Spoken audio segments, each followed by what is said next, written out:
شاہ سمجھتے ہوئے اس سے مدد مانگنا کس کا عقیدہ ہے؟ کس کا؟ اب ان کو کوئی مسلمان سمجھتا ہے؟ جی کوئی مسلمان سمجھتا ہے ان کو؟ ہاں وہ اپنے آپ کو سمجھتے رہے تو سمجھتے رہے، ورنہ کوئی اللہ اکبر۔ اور جو عقیدہ ان کا اس کی وجہ سے کوئی ان کو مسلمان ماننے کے لیے تیار نہیں، تو جس کا یہ عقیدہ ہو وہ مسلمان ہو سکتا ہے؟ اور کوئی مئی کلام اس حوالے کو رد کرے اور یہ کہے کہ یہ دیوبندی عالم نہیں تھا، اس کی یہ کتاب نہیں ہے، یہ اس کی کتاب۔ اور اسی طرح عقیدہ وحدت الوجود کے حوالے سے جو جس کی وضاحت حافظ خالد صاحب نے کی ہے کہ عقیدہ وحدت الوجود کیا ہے؟ بڑھ دل پر شکل جہان آیا، بڑھ دل پر شکل جہان آیا، بڑھ دل پر شکل، دل پر کون؟ اللہ تعالیٰ، یعنی اللہ تعالیٰ جو ہمارا محبوب ہے، دل پر ہے، وہ جہان کی شکل میں بن کے آیا ہوا ہے، جہان کی شکل میں۔ یہ جہان نظر آنے میں تو یہ ایک دوسرے سے مختلف ہے، ورنہ حقیقت میں وجود کے لحاظ سے یہ سب کچھ کیا ہے؟ ایک ہے۔ ہر صورت عین عیان آیا، ہر صورت عین عیان آیا۔ اور ابن عربی نے بھی کہا تھا، ابن عربی نے العبد رب، نعوذ باللہ، العبد رب والرب عبد، بندہ رب ہے، رب کیا ہے؟ بندہ ہے۔ یا لیت شعری من المکلف، مجھے تو یہ پتہ ہی نہیں ہے کہ ان میں سے مکلف کون ہے، عبادت اس کی کرنی ہے یا اس کی کرنی ہے، یہ ایک ہی ہے لڑکی۔ یہ عقیدہ وحدت الوجود کا جی، یہ صفحہ نمبر اس کا جناب 218، یہ اس عقیدے کے بارے میں اللہ اکبر۔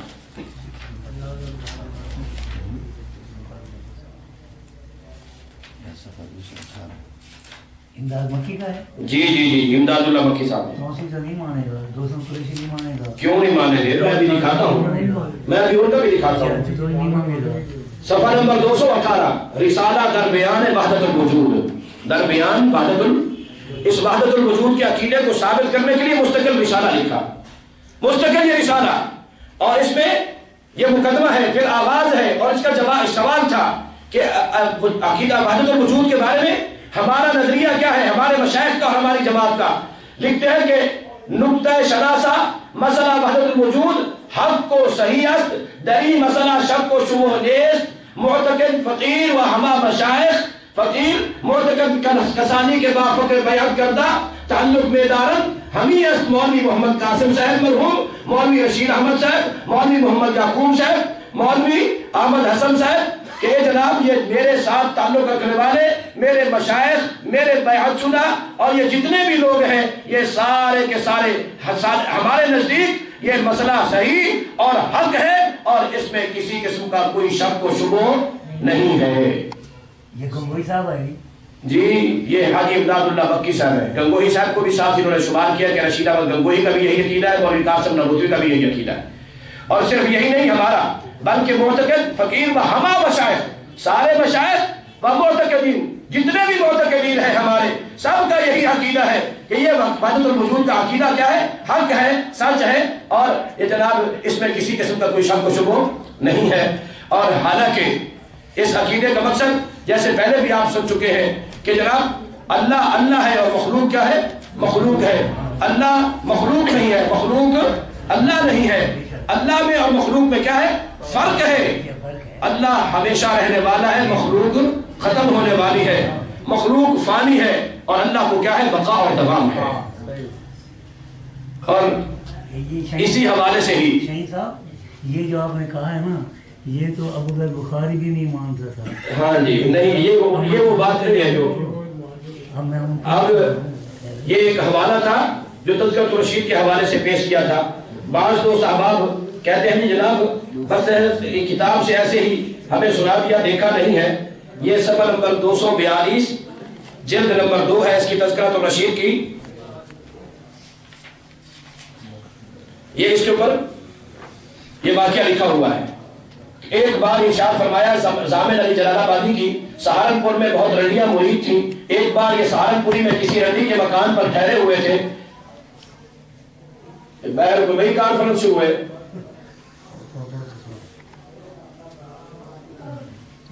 ایک منٹ کھانے کا انتظام تھا نا وہ بھیج رہے ہیں یہ جلسے بھی انتظامی آ رہے ذرا خود بھی کچھ چھوڑ کے لو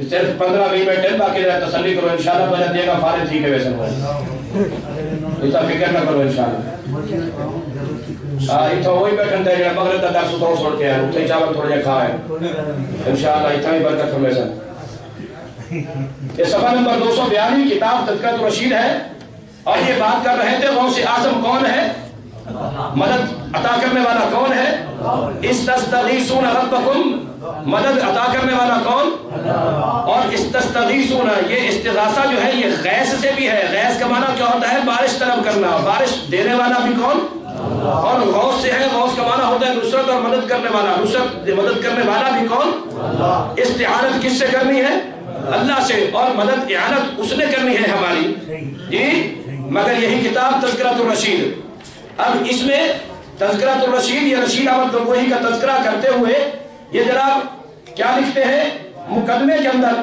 مولانا خلیل یہ عاشق الہی میرٹھی صاحب جو کہ دارالعلوم دیوبند کے شیخ الحدیث ہیں وہ لکھتے ہیں کہ اہل اسلام کی خدمت میں عموماً اور برادران طریقت کی بارگاہ میں خصوصاً کمال ادب کے ساتھ عرض رساں ہے کہ کتب العالم قدوۃ العلماء غوث الاعظم اسوۃ الفقہاء جامع الفضائل والفضائل العلیہ مستجمع الصفات والخصائل البہیہ السنیہ حامی دین مبین مجدد زمان وسیلتنا الی اللہ الصمد الذي لم يلد ولم يولد شیخ المشائخ مولانا الحافظ الحاج المولوی رشید احمد گنگوہی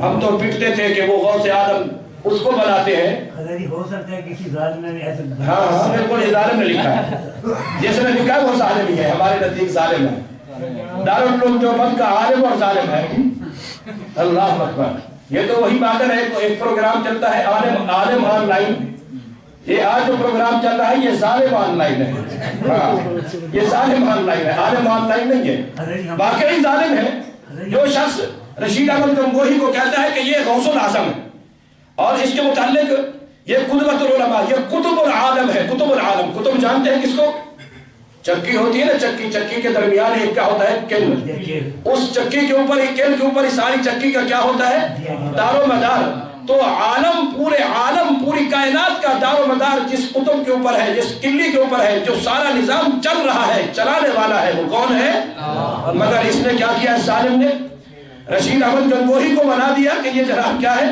قطب العالم ہے جامع الفضائل والفضائل العلیہ مستجمع الصفات والخصائل البہیہ السنیہ جتنی بھی اعلیٰ عمدے بہترین اعلیٰ صفتیں ہیں وہ ساری کی ساری اس میں حالانکہ ساری کی ساری اعلیٰ ترین صفتیں کس میں ہیں اللہ تعالیٰ میں ہیں اور آگے چل کر کہتا ہے وسیلتنا الی اللہ الصمد یہ ہمارا کیا ہے وسیلہ ہے یہ کیا ہے ہمارا وسیلہ اور اس کتاب کے لکھنے کا سبب بیان کیا کہ میں نے یہ کتاب کیوں لکھی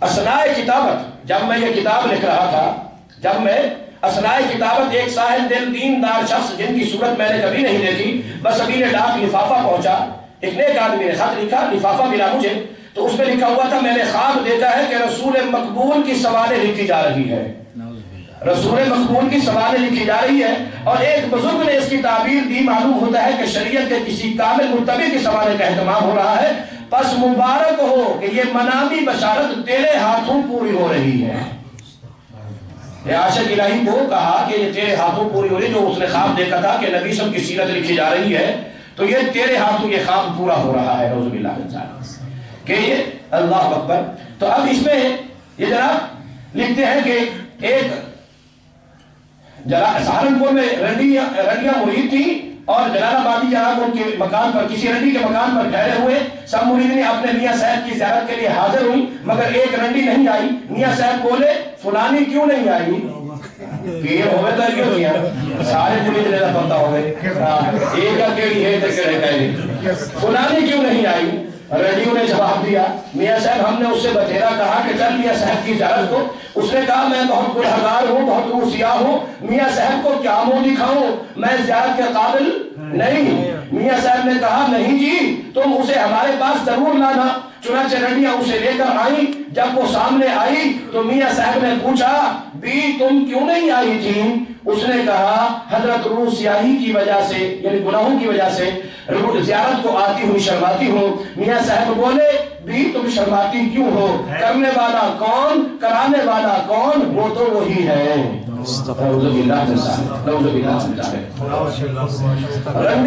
رنڈی یہ سن کر آگ ہو گئی. مولوی بچاؤ رنڈی بھی برداشت نہیں کر سکی ہے. یہ رنڈو یہ سن کر آگ ہو گئی اور خفا ہو کر کہا لا حول ولا قوت اگرچہ میں گنہگار ہوں سیاہ گنہگار ہوں مگر ایسے پیر کے منہ پر پیشاب بھی نہیں کرتی.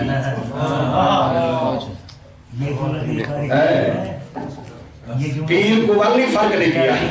یہ جو لکیری کاریگر کا ہے ہاں کاریگر کا ہے. جی جی بڑے بڑے کاریگر ہے. شیخ الحدیث ہے دارالعلوم دیوبند کے بڑے کسی کاریگر کا ہے. ایسے چھوٹے موٹے بندے کا نہیں ہے. اللہ. اور پھر ہم تو سیکھ لیں. ہاں جی. اور جناب بعض اوقات ہماری اللہ اکبر بات چیت ہوتی ہے تو کئی مولوی حضرات ہم نے دیکھے ہیں کہ وہ چپ بھی نہیں کرتے. بولے جائیں گے مناظرے میں ٹائم طے ہوتا ہے پھر بھی شروع ہو جاتے ہیں. اپنی باری میں تو جو شور مچانا ہوتا ہے مچا لیتے ہیں. میں پچھلے ہفتے گیا ہوا تھا سرگودا کے پاس ہے سلام والی ایک قصبہ. سلام والی نہیں سلام والی نام کے ساتھ سلام والی قصبہ ہے بڑا مشہور معروف. وہاں پر 1990 سے پہلے اہل حدیث کی کوئی مسجد نہیں تھی. اکثریت وہاں پر دیوبندیوں کی ہے اور تھوڑے سے لوگ وہاں پر بریلوی تھے. 90 میں پہلی مسجد بنی ہے اور اب الحمدللہ وہاں پر 4 مسجدیں بن چکی ہیں. اور وہ کیسے کہ 86 کے اندر مولانا غلام غوث ہزاروی تھے دیوبندی. تو انہوں نے جنگ اخبار کے اندر بھی یہ بات چھپی تھی تو انہوں نے وہاں پر دیگیں پکا کر جو ہے نا وہ دعوت کی تھی. دیگیں پکا کر دعوت کی تھی. اور یہ پاکستانی تاریخ کے اندر میں اب بھی گیا ہوں تو انہوں نے مجھے بتایا ہے کہ یہ وہ مشہور معروف تاریخی قصبہ ہے کہ جہاں پر دعوت پکائی گئی تھی اور سب لوگوں نے بڑی شوق کے ساتھ ذوق کے ساتھ کھائی تھی تناول فرمائی تھی. اور وہ دعوت کس چیز کی تھی سن کر آپ حیران ہوں گے کہ وہ جناب جو ہمارے ہاں ایک جانور ہے کالے سے رنگ کا اڑتا رہتا ہے فضاؤں میں اور کہہ کرتا رہتا ہے. کچھ سمجھ آ گئی اس کی؟ اس لیے بعض مولوی حضرات جو ہے حدیث کے مقابلے میں ٹر اور کاں شروع کر دیتے ہیں حدیث نہیں مانتے کیونکہ خوراک بھی ایسی. تو چنانچہ یہ جناب اب فتاوی یہ تذکرۃ الرشید ہے صفحہ نمبر 100 اس کا 78 ہے. اس کے اوپر جی آئی تو محاورہ پڑھے تھے کہاں بھیجا کھالی ہوتا ہے. کتب فقہ میں تعیین اقسام غراب عربی میں کبے کو کہتے ہیں. کتاب اردو کی ہے غراب کا لفظ اگر واضح لکھ دیا جاتا کبے کا تو کچھ لوگ جو ہے نا جی تو مختلف ہے. مگر جب یہ فیصلہ خود کتب فقہ میں مذکور ہے مدارس کی خوراک پر ہے یہ پس یہ کبا جو ان بستیوں میں پایا جاتا ہے اس کی حلت میں کسی قسم کا کوئی شک و شبہ نہیں ہے. یہ جو عام بستیوں میں علاقوں میں آبادیوں میں جو یہ کبا پایا جاتا ہے اس کے حلال ہونے میں کسی قسم کا کوئی شک. صفحہ نمبر 178 اور کتاب تذکرۃ الرشید جس میں رشید احمد گنگوہی کی فرما رہے ہیں. اور یہ کوئی معمولی بات نہیں ہے بہت بڑی ذات اور شخصیت ہے کہ شرع کا کیا حکم ہے. کبا دیسی جو عموماً بستی میں پایا جاتا ہے حلال ہے یا حرام. فقہا نے بعض کبے کو حلال لکھا ہے بعض کو حرام. تو اب یہ خود اس کی تعیین کر رہے ہیں کہ جناب جب یہ فیصلہ خود کتب میں موجود ہے تو یہ کبا جو ان بستیوں میں پایا جاتا ہے یہ اگر عقب نہ ہو تو اس کی حلت میں کوئی شبہ نہیں ہے یہ حلال ہے. ہاں جی. اب میرے بھائیوں یہ بات آپ سنتے ہی رہتے ہیں. یہ ایک کتاب ہے میرے پاس جس کا نام ملفوظات اعلیٰ حضرت ہے. ملفوظات اعلیٰ حضرت احمد رضا خان.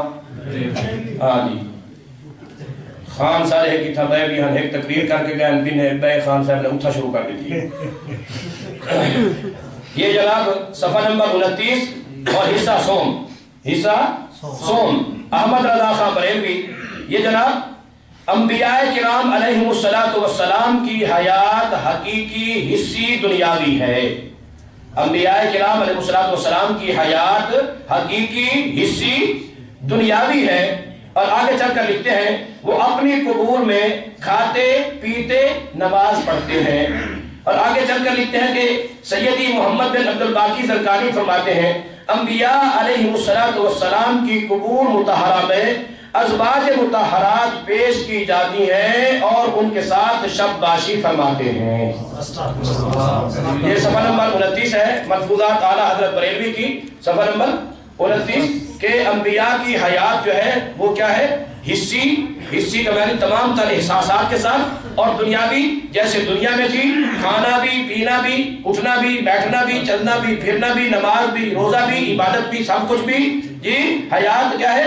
حصی اور حقیقی دنیاوی، حقیقی اور حصی کیا ہے؟ اسی وجہ سے یہاں پر اس نے یہ بھی لکھ دیا کہ وہ جناب ان کی بیویاں جو ہے وہ پیش کی جاتی ہیں اور وہ شب باشی بھی فرماتے ہیں۔ یہ تو تھا احمد رضا خان بریلوی کا عقیدہ، احمد رضا خان بریلوی کا عقیدہ۔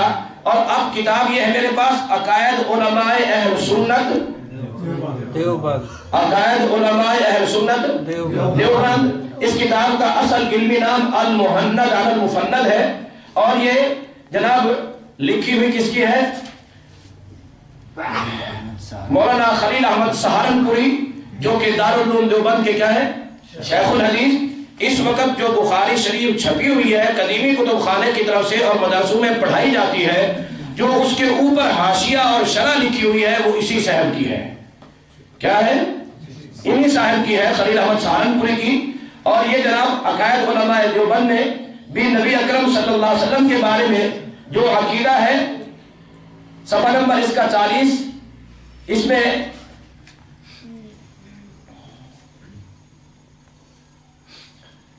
ہمارے نزدیک اور ہمارے مشائخ کے نزدیک حضرت صلی اللہ علیہ وسلم اپنی قبر مبارک میں زندہ ہیں، اور آپ کی حیات دنیاوی ہے بلا مکلف ہونے کے، اور یہ کہ یہ حیات مخصوص ہے حضرت اور تمام انبیاء اور شہداء کے ساتھ، یہ برزخی نہیں ہے، یہ کیا ہے؟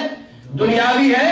اور جیسے دنیاوی عوامی ہوتی ہے، حصی ہوتی ہے، یہ اسی طرح کی ہے۔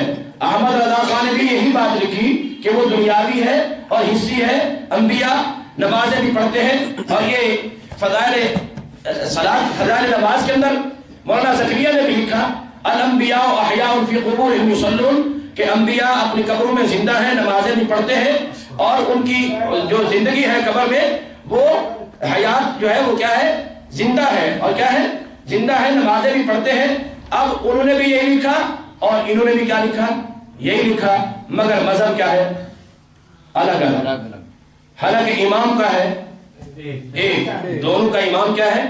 ایک ہے۔ نماز بھی دونوں کی کیا ہے؟ ایک ہے۔ فقہ بھی کیا ہے؟ ایک ہے۔ فقہ بھی حنفی، امام بھی ابو حنیفہ، نماز بھی حنفی، اور ماننے والے ایک امام کے، لیکن اس کے باوجود ایک، اور عقیدے بھی کیا ہے؟ ایک جیسے ہیں۔ عقیدے بھی کیا ہے؟ ایک جیسے ہیں۔ وہ بھی غوث اعظم کسی اور کو مانتے ہیں، اور یہ غوث اعظم کسی اور کو مانتے ہیں۔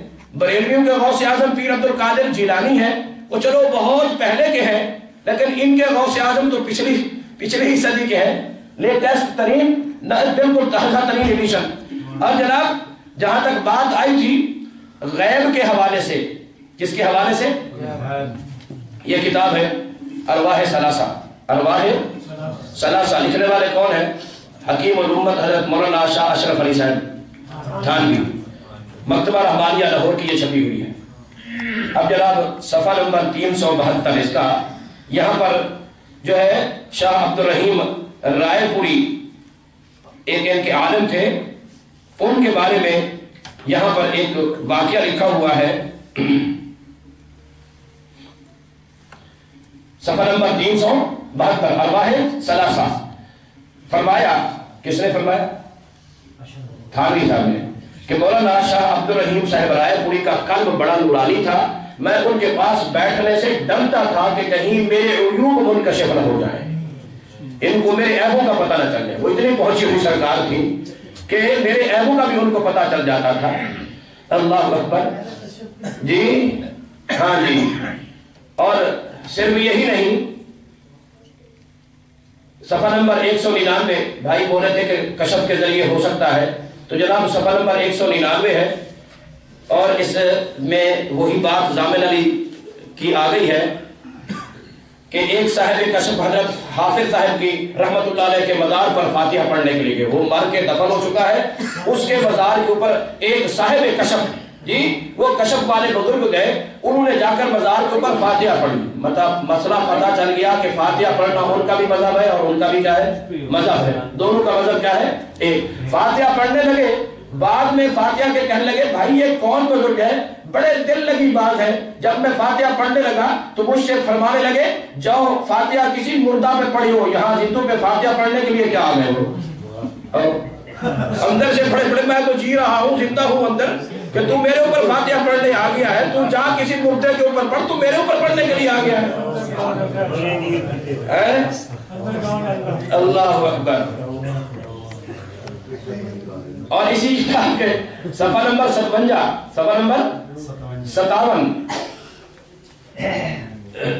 اگر یہ گزارش ہے ایک منٹ،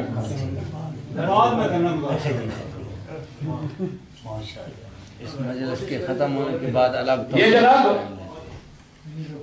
میں اس وقت جو بات لکھوانا چاہتا ہوں صدہا آدمیوں نے سنی، صدہا یعنی بہت سے آدمیوں نے سنی ساؤنڈ، اور اس کے آخر میں مولوی محمود حسن کا کچھ اضافہ بھی ہے، اس کو بھی لکھواؤں گا۔ اصل واقعہ یہ ہے کہ اگر عید کا چاند 30 دن کا ہونے والا ہوتا تو شاہ عبد القادر صاحب اول روز تراویح میں ایک پارہ پڑھتے، پہلے دن جب رمضان شروع ہوتا ان کو پتہ چل جاتا کہ یہ مہینہ 30 کا ہوگا یا 29 کا، اگر وہ پہلے دن جناب ایک پارہ پڑھتے تو پتہ چلتا کہ مہینہ کیا ہوگا 30 کا، اور اگر 29 کا چاند ہونے والا ہوتا تو اول روز 2 پارے پڑھتے، پہلے دن ہی 2 پڑھ کر پھر آگے کے لیے حساب روزانہ کا ایک آگے کا ایک۔ اب چونکہ اس کا تجربہ ہو چکا تھا اس لیے شاہ عبد العزیز صاحب اول روز آدمی کو بھیجتے تھے، شاہ عبد العزیز عبد القادر کے لیے بھیجتے تھے کہ جاؤ دیکھو کہ آج کے پارہ 1 پڑھا ہے یا 2، اگر آدمی یہ آ کر کہتا کہ آج 2 پڑھے تو شاہ صاحب فرماتے عید کا چاند 29 کا ہوگا،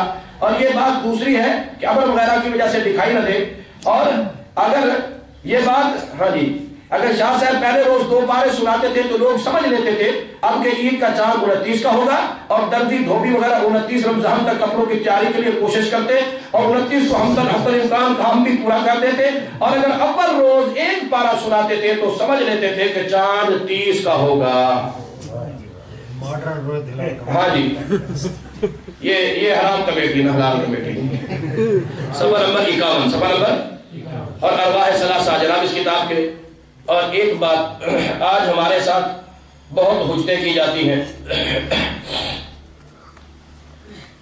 کہ جناب 4 مذہب 4 امام کیا ہیں برحق ہیں، اور 4 نسبتیں بھی ہیں، نقشبندی، چشتی، قادری، سوربندی تے کچھ بغیر بندی، بابے بگیا نے بغیر کپڑے لے، کمیز اتار دو تو آدھا ولی، شلوار بھی اتار دے تو پورا ولی۔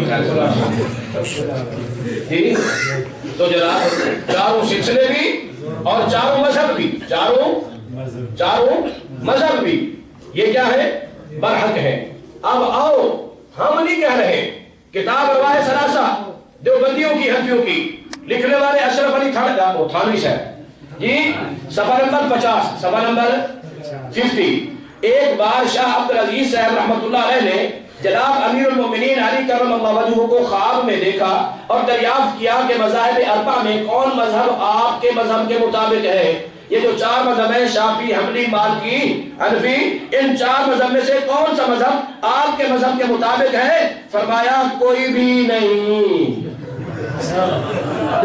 کوئی بھی نہیں، کوئی بھی فرق نہیں۔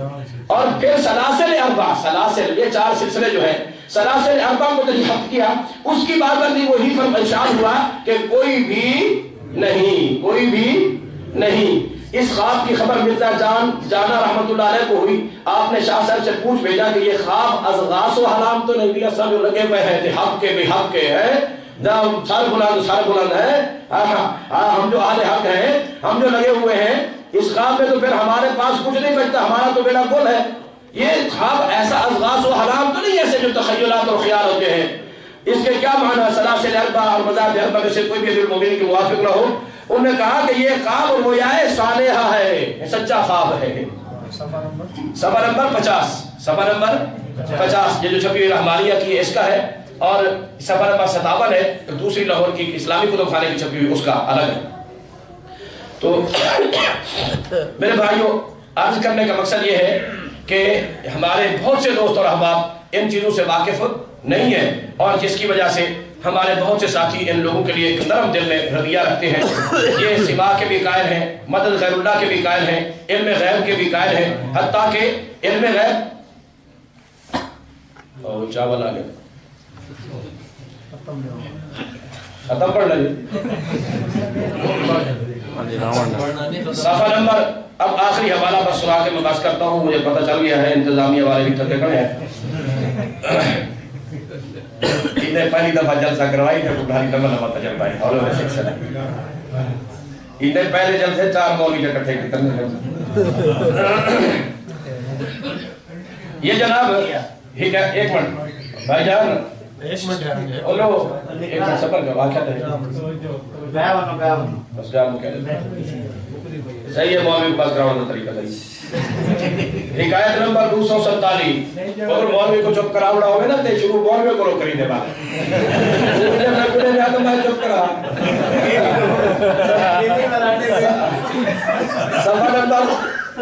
صفحہ نمبر 233 ہے. غور سے سننے کی بات ہے, غور سے. 233 حکایت نمبر 247. یہ جناب مولوی احمد حسن امروہی اور مولوی فخر حسن گنگوہی میں معاصرانہ چشمک تھی, لڑائی جھگڑا تھا, اور اس میں بعض حالات کی بنا پر ایک مخاصمہ اور متنازع صورت اختیار کر لی, اور مولانا محمود حسن کو اصل جھگڑے میں شریک نہ تھے مگر اس قسم کے امور میں دلچسپی تھی. صورتحال ایسی پیش آئی, مولانا بھی بجائے غیر جانبدار رہنے کے ایک جانب جھک گئے, مولانا محمود حسن صاحب, اور یہ واقعہ کو سطول پکڑ لیا. اسی دوران میں ایک دن صبح بعد نماز فجر مولانا رفیع الدین صاحب نے مولانا محمود حسن صاحب کو اپنے حجرے میں بلایا جو دارالعلوم دیوبند میں ہے. دارالعلوم دیوبند میں ہے. رفیع الدین صاحب نے مولانا محمود حسن صاحب کو اپنے حجرے میں بلایا. مولانا حاضر ہوئے. بعد حجرے کے کواڑ کو کھول کر اندر داخل ہوئے. موسم سخت سردی کا تھا. مولانا رفیع الدین نے فرمایا پہلے یہ میرا روئی کا لبادہ دیکھ لو, یہ روئی کا لبادہ گدا دیکھ لو. مولانا نے لبادہ دیکھا تو وہ تر تھا. کیا تھا؟ تر تھا, گیلا تھا, سننا تھا اور خوب بھیگ رہا تھا. فرمایا واقعہ یہ ہے ابھی ابھی مولانا نانوتوی جسد انصری کے ساتھ میرے پاس تشریف لائے تھے. مرنے کے بعد قبر سے نکل کر, یہ کشف نہیں ہے بھائی جان, ہاں یہ کشف نہیں ہے, جسد انصری آیا ہوا ہے. جناب مولانا نانوتوی رحمت اللہ علیہ کی جو فوت ہو چکے ہیں, زندہ نہیں ہے, جسد انصری کے ساتھ میرے پاس تشریف لائے تھے, جس سے میں ایک دم پسینہ پسینہ ہو گیا اور میرا لبادہ تر بتر ہو گیا. اور یہ فرمایا کہ محمود الحسن کو کہہ دو کہ وہ اس جھگڑے میں نہ پڑے. بس میں نے یہ کہنے کے لیے بلایا ہے. مولانا محمود الحسن نے عرض کی حضرت میں آپ کے ہاتھ پر توبہ کرتا ہوں, اس کے بعد میں اس قصہ میں کچھ بھی نہیں بھولوں گا. اب مولانا قاسم نانوتوی صاحب فوت ہو کر دنیا سے جا چکے ہیں, قبر کے اندر دفن ہے. ٹھیک ہے جی. اب دارالعلوم دیوبند کے 2 استادوں میں لڑائی ہو گئی.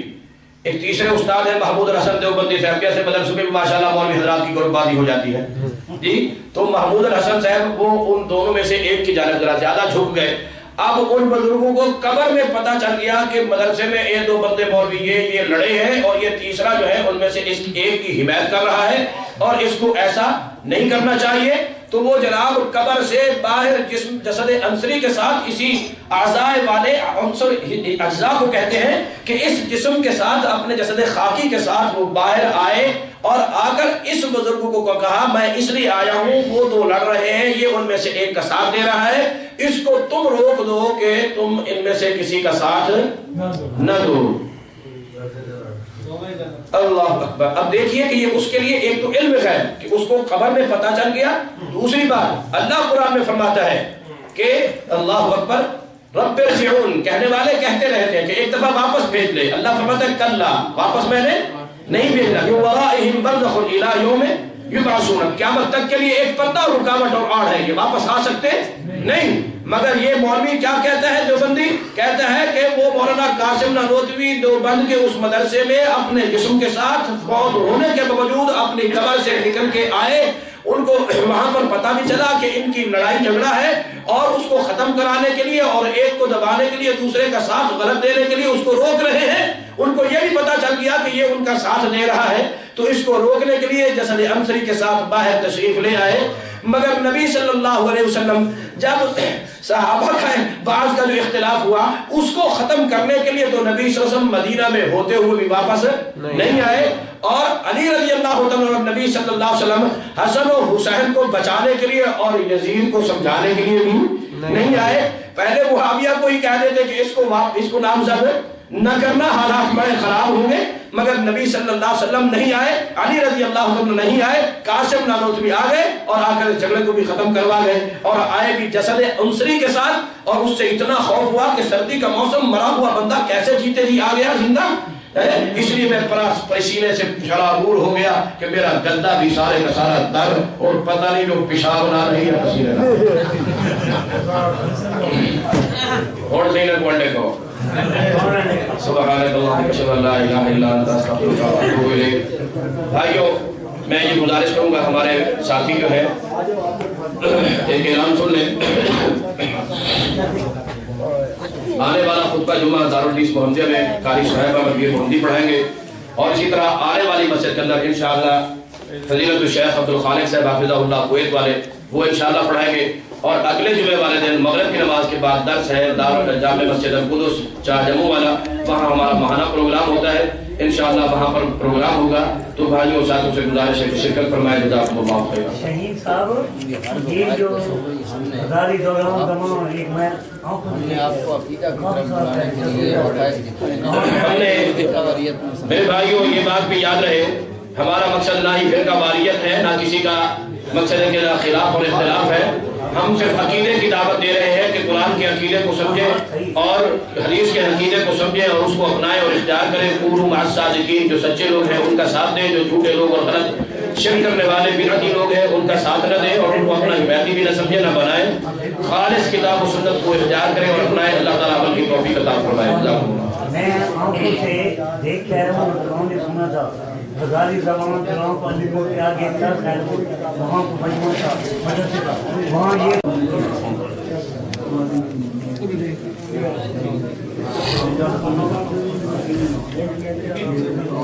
ہے جی راویوں کی اقسام۔ والراوی ان عرف بالفقہ والتقدم بالاجتہاد کالخلفاء الراشدین والعبادلہ وهو جمع عبد المرخم بن عبد اللہ۔ ٹھیک ہے جی، راویوں کا ایک طبقہ وہ ہے جو معروف ہے فقہ کے ساتھ اور تقدم، یعنی پہلے ایمان لانے میں اجتہاد بھی ہے، جیسے خلفاء راشدین اور جامع عبد اللہ۔ ٹھیک ہے جی، تو ان کی اگر کوئی حدیث قال حدیث کی حدیث حجت ہوگی، اور اس کے مقابلے میں اگر قیاس بھی ہوگا تو ہم اس کو چھوڑ دیں گے۔ ٹھیک ہے، قیاس بھی اگر ہوگا تو ہم اس کو کیا کریں گے، چھوڑ دیں گے حدیث کو۔ وَإِنْ عُرِفَ بِالْعَدَالَةِ وَالضَّبْطِ، اگر وہ راوی معروف ہے عدالت کے ساتھ اور ضبط کے ساتھ، یعنی ان کی عدالت بھی مسلم ہے، ان کا ضبط بھی صحیح ہے، صحیح بیان کر رہے ہیں، لیکن دون الفقہ، ان میں وہ فقاہت نہیں ہے، کانس و ابی ہریرہ تھا، جیسے حضرت انس اور ابو ہریرہ ہے، ان میں فقاہت نہیں تھی۔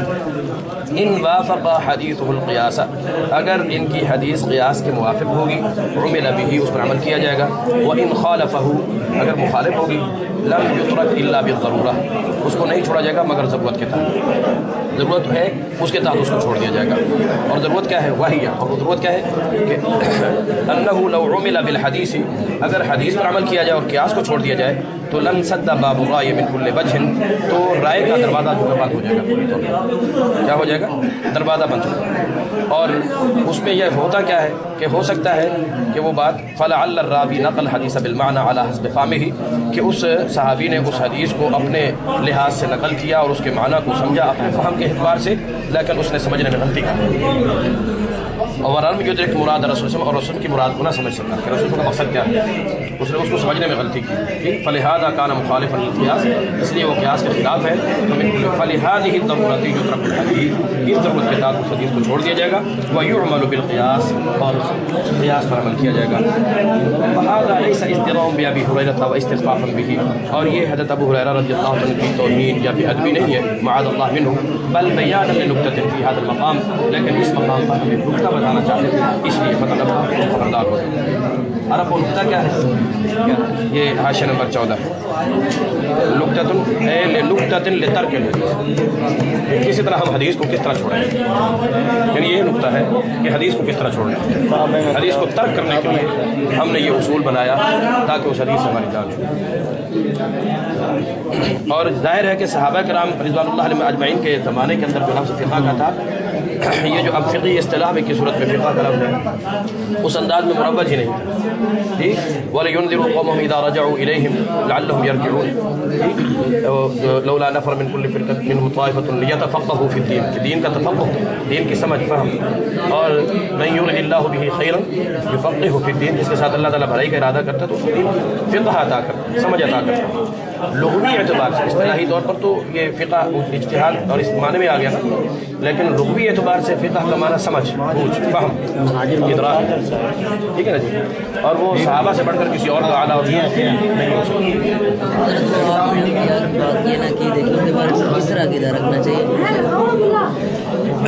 انبیاء کرام علیہ الصلوۃ والسلام کا جو عقیدہ ہے وہ قرآن مجید کے اندر اللہ رب العالمین نے پہلی بات تو یہ ہے کہ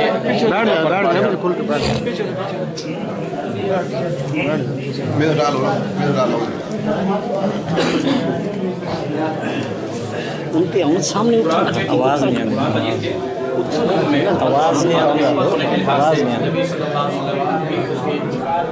مخاطبین میں شامل اور داخل۔ اللہ رب العالمین نے جو سلسلہ انسانوں کا بنایا چلایا، کنتم امواتا فاحیاکم ثم یمیتکم، پھر اللہ تعالیٰ تمہیں کیا دیتا ہے؟ موت دیتا ہے۔ یہ کم کا خطاب سب کے لیے، سب انسانوں کے لیے، احیاکم جیسے یحییکم، اسی طرح یمیتکم، اور اسی طرح اللہ تبارک جی بالخصوص نبی صلی اللہ علیہ وسلم کے متعلق جب بات آئی تو اللہ رب العالمین نے ارشاد فرمایا وما جعلنا لبشر من قبلک الخلد افإن مت فهم الخالدون، ہم نے آپ سے پہلے یہاں ہمیشہ زندہ رہنا کسی کے لیے نہیں لکھا، اور اگر آپ نے فوت ہو جانا ہے، یہ بات اس وقت آئی تھی جب کافروں نے یہ کہا تھا کہ ہر طرح سے جب دیکھ لیا انہوں نے زور لگا لیا اپنا پورا، اسی طرح سے بھی نبی صلی اللہ علیہ وسلم کو صحابہ کرام رضوان اللہ اجمعین کو دیر نہ کر سکے، دلائل کے میدان میں بھی اور لالچے بھی دی، ظلم و ستم بھی کر کے دیکھ لیا سب، اس کے بعد کہ چلو مایوس ہو کر بیٹھ گئے، جب یہ فوت ہو جائیں گے اس طرح کے کئی لوگ آئے اور دعوے کر کے چلے گئے، یہ بھی ختم ہو جائے گا سلسلہ نعوذ باللہ۔ تو نبی صلی اللہ علیہ وسلم نے دل میں سوچا کہ بھی میرے دنیا سے چلے جانے کے بعد یہ سارا کچھ ختم ہو جائے گا، اس موقع کے اوپر ایک تو یہ بتانا تھا کہ آپ نے بھی جانا ہے، یہاں ہمیشہ نہیں رہنا، ما جعلنا لبشر من قبلک الخلد افإن مت، اگر صرف آپ ہی کے اوپر موت آئے گی فهم الخالدون، یہ ہمیشہ باقی رہ جائے گی، ٹھیک ہے جی۔ اور پھر فرمایا کہ انک میت وانہم میتون، اللہ تعالیٰ نے نبی صلی اللہ علیہ وسلم کے لیے لفظ میت کا استعمال کیا۔ ابراہیم علیہ السلام کی دعا ہے، اس میں بھی لفظ ان صلاتی و نسکی و محیای و مماتی، اور وہی دعا نبی صلی اللہ علیہ وسلم کی زبان مبارک سے بھی ادا کروائی گئی، اور نبی صلی اللہ علیہ وسلم اس کو نماز کے اندر بھی پڑھا کرتے تھے۔ اور یعقوب علیہ السلام کے حوالے سے کہ اذ حضر یعقوب الموت، اور اس طرح سلیمان علیہ السلام کے حوالے سے داؤد علیہ السلام نے ما دلهم علی موته الا سلیمان، ما دلهم علی موته الا دابۃ الارض تاکل من ساته، کہ وہ لاٹھی کی ٹیک لگا کر کھڑے ہو گئے، دیمک نے اس کو چاٹنا شروع کر دیا۔ اب یہاں پر بھی اللہ تعالیٰ نے ان کے لیے موت کا لفظ استعمال کیا، اور عمومی طور پر جب یہ لفظ آیا ہے تو اس میں سارے انبیاء بھی اور سارے شامل اور داخل ہیں، سوائے شہداء، سوائے شہداء۔ واضح یہ عقیدہ ہے، یہ کیا ہے؟ عقیدہ، اور عقیدے کے لیے دلیل قطعی ہونی چاہیے، جو قطعی الثبوت ہو، قطعی الدلالت، اس کا ثبوت بھی قطعی ہو اپنے مدلول کے اوپر، اور اس کا معنی بھی کیا ہو؟ قطعی، صریح بھی ہو اپنے اس دعوے کو ثابت کرنے کے لیے، نص کے طور پر ہو تو اس سے عقیدہ ثابت ہو۔ قرآن مجید کی کوئی ایسی آیت نہیں ہے کہ جس سے نبی صلی اللہ علیہ وسلم کا یا باقی انبیاء کرام علیہ السلام کا زندہ ہونا دلالتاً قطعی طور پر ثابت ہو. ٹھیک ہے نا جی. ایک دلیل ہمارے دوست یہ پیش کرتے ہیں کہ ولا تقولوا لمن ينفق في سبيل الله اموات جی احیاء جو وہ تو زندہ ہے بل احیاء وہ زندہ ہے جب شہداء زندہ ہے انبیاء زندہ کیوں نہیں ہے یہ اس طرح کرتا ہے. ٹھیک ہے نا جی. یہ در حقیقت قیاس ہے. ٹھیک ہے قیاس کہ ہم انبیاء کو شہداء پر کیا کر رہے ہیں قیاس کر رہے ہیں اور عقیدے کے اندر قیاس کو جد نہیں ہے کیونکہ قیاس ایک ظنی دلیل ہے اور ظنی دلیل کی بنا پر یہ عقیدہ ثابت نہیں ہو سکتا. ظنی عقیدہ ثابت نہیں ہو سکتا. شہداء کے لیے نص آ گئی اس طرح انبیاء کے بارے میں کوئی نص ہے ٹھیک ہے ہم اللہ وسلم سمعنا واطعنا کوئی ہے ورنہ نہیں جو جس حد تک ہے لا تقدموا بین یدی اللہ ورسولہ اللہ اور اس کے رسول صلی اللہ علیہ وسلم کا جو حکم جیسے جس حد تک آیا اس سے آگے نہ بڑھو. ٹھیک ہے جی. ایک تو شہداء کے اوپر جو ہے نا استدلال کیا جاتا ہے ان کے اوپر قیاس کرتے ہوئے تو وہ قیاس ہے قیاس ظنی دلیل ہے قیاس کوئی قطعی دلیل نہیں ہے. عقیدہ کی اس بات کے لیے دلیل چاہیے قطعی. دوسرا یہ بڑی مشہور اور معروف حدیث ہے موضوع الانبیاء احیاء فی قبورہم یصلون. تو یہ روایت پہلی بات تو یہ ہے کہ یہ کچھ سندیں ایسی ہیں جو کہ موضوع درجے کی تو کیا ہے موضوع درجے کی ہے.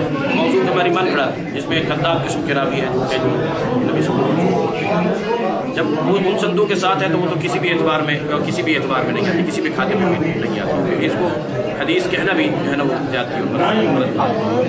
کچھ حدیثوں میں راوی ہے تو وہ ضعیف ہے اتنا ضعف نہیں ہے کیونکہ کذاب والا وضاع والا ہے لیکن اس سے کم تر درجے کا ہے لیکن ہے ضعیف. ٹھیک ہے جی. ضعیف ہونے کے باوجود اگر ہم مان بھی لیں بالفرض کہ جب کسی صحیح یا حسن سند کے ساتھ آئی ہوئی ہوگی تو یہ خبر واحد ہے. کیا ہے خبر واحد ہے یعنی متواتر نہیں ہے متواتر اگر متواتر بھی ہوگی تو وہ قطعی الثبوت ہوتی ہے لیکن ظنی الدلالت ہوتی ہے. جو متواتر ہوتی ہے نا وہ قطعی الثبوت ہوتی ہے ظنی الدلالت ہوتی ہے. پھر بھی دلالت کے اندر بھی ظن آ گیا تو بھی عقیدہ ایسے ثابت نہیں ہو سکتا. ٹھیک ہے. ہاں ایک بات جو بالکل صحیح سند کے ساتھ ہے جس میں کسی قسم کا کوئی راویوں کا بھی اختلاف نہیں ہے نہیں یا اس کے ہونے کا صحیح ہے. نبی صلی اللہ علیہ وسلم فرماتے ہیں کہ میں نے معراج کی رات موسیٰ علیہ السلام ان کی قبر کے اندر نماز پڑھتے ہوئے دیکھا یا اس حوالے سے کہ انبیاء وہاں اللہ تعالیٰ نے بیت المقدس میں جمع فرمایا اور نبی صلی اللہ علیہ وسلم نماز پڑھی. ٹھیک ہے جی. یہ احادیث صحیح ہے ان میں کوئی روک نہیں ہے اور انبیاء کرام علیہ السلام کی دنیا سے چلے جانے کے. اس سلسلے میں عرض یہ ہے کہ یہ ہے معجزہ. یہ کیا ہے معجزہ ہے. معجزانہ طور پر اللہ تعالیٰ آپ کو وہاں بھی لے گئے اور وہاں نماز پڑھتے ہوئے اللہ تعالیٰ نے دکھلایا نبی صلی اللہ علیہ وسلم اور وہاں پر بھی اللہ تعالیٰ نے جہاں بھی تھے وہاں سے اللہ تعالیٰ نے جمع کیا. یہ سارا معاملہ معجزے کا معجزہ جہاں انسان کا عقل عاجز آ جاتا ہے اور یہ شرعی طور پر اور تمام اصول اور قواعد کے اعتبار سے یہ یعنی اتفاقی بات ہے تمام کی کہ جناب کسی بھی معجزے کسی بھی عقائد اور مسائل کے لیے یاد نہیں وہ سب سے الگ ہوتا ہے یہ سچا عام مسائل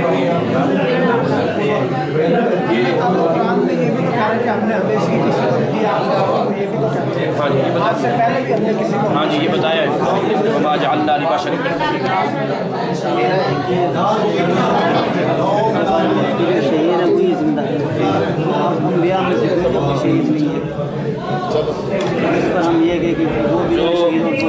ان میں سے شہید ہوئے ہوں گے زندہ ہوں گے نہیں اور شہداء کے لیے تو مطلب اللہ کی اللہ تشعر اس کا شعور نہیں ہے.